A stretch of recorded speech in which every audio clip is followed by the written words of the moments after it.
আমাদের ভিতরে বদভ্যাস রয়ে গেছে একটি, সেটা হলো হুটহাট আমরা অ্যান্টিবায়োটিক এনে খাই।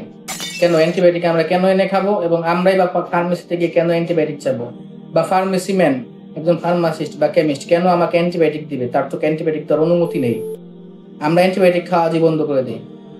একটা অ্যান্টিবায়োটিক খাওয়ার জন্য অবশ্যই রেজিস্টার্ড ডাক্তারের শরণাপন্ন হতে হবে। ওটিসি ড্রাগ যেগুলি রয়েছে সেগুলি বাদে একজন ফার্মাসিস্ট কখনোই অ্যান্টিবায়োটিক সাজেস্ট করতে পারবে না। এজন্য ভাই আমরা সচেতন হই। আমরাও অ্যান্টিবায়োটিক নিব না, বা যে কোনো দোকান থেকে হুটহাট গিয়ে অ্যান্টিবায়োটিক কিনে খাবো না।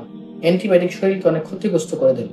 আমরা আজ হয়তো বুঝতে পারছি না, কিন্তু একটা সময় দেখবেন আমার শরীরে যে কোনো রোগ হয়েছে, সহজে সুস্থ হচ্ছি না, বা কোনো ওষুধ আমার শরীরে কাজ করছে না, এটা অ্যান্টিবায়োটিকের প্রভাবের কারণে। তাই আসুন রেজিস্টার্ড ডাক্তার ছাড়া আমরা কারো কাছ থেকে অ্যান্টিবায়োটিক বা কোনো ধরনের ওষুধ আমরা নিয়ে খাবো না। আমি মোহাম্মদ রুহুল আমিন আপনাদের সঙ্গে আছি, অতিথি ছিলাম, এখন আছি, ইনশাআল্লাহ ভবিষ্যতেও থাকবো। দোয়া করবেন যাতে সবাই ভালো থাকে, আমরাও ভালো থাকি। আমরা চাই একটা সুন্দর সুস্থ বাংলাদেশ গড়তে। আল্লাহ হাফিজ।